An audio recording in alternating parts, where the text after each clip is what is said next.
ఇప్పుడు ఈ చీరలన్నీ అయితే పీకో చేయాలి. మొత్తం 4 చీరలు ఉన్నాయి.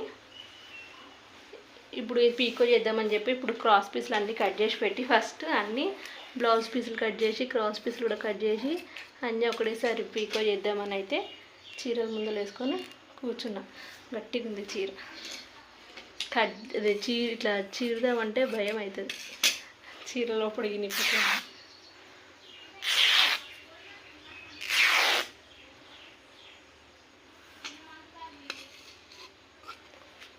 ఇప్పుడు ఏది చీరలన్నీ పీకో చేసేది ఉన్నాయి. పీకో చేయాలి.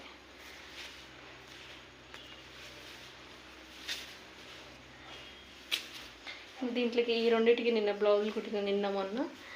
ఇవేమో ఓన్లీ పీకోకి వేరే వాళ్ళే పీకో చేయాలి కట్ చేసి.